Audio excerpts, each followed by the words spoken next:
Welcome to psychology. சாப்பாட்டை waste பண்ணாதீங்க, அதுதான் இன்னைக்கான டாபிக். இப்போ பார்த்தீங்கன்னா நம்ம ஃபுட்டு செய்யறத சில சமயம் சாப்பிட முடியாமல் போகுது, பிடிக்கலன்னு சாப்பிடாம விட்டுறோம். ஆர்டர் பண்ணி நிறைய வாங்கிட்டு ஹோட்டல்லேருந்து ரெஸ்டாரண்ட்லேருந்து சாப்பிடாம விட்டுறோம். அதெல்லாம் நம்ம வேஸ்ட் பண்ணுற வாய்ப்பு அதிகம். ஸோ ஃபுட்டை வேஸ்ட் பண்ணும் போது நம்ம ஒன்று மனசில் வச்சுக்கணும்.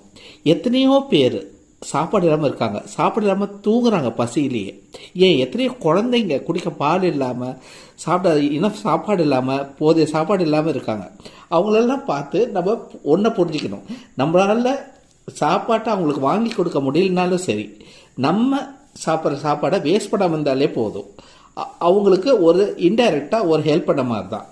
ஏன்னா ஏதோ ஒரு விதத்தில் நம்ம சாப்பாடு வேஸ்ட் பண்ணுறது அவங்களுக்கு கிடைக்க வேண்டிய சாப்பாடு மாதிரி ஆகும் அது. ஸோ உங்களுக்கு மீதி ஆச்சா, அனிமல்ஸுக்கு கொடுங்க, இல்லாதவங்களுக்கு கொடுங்க.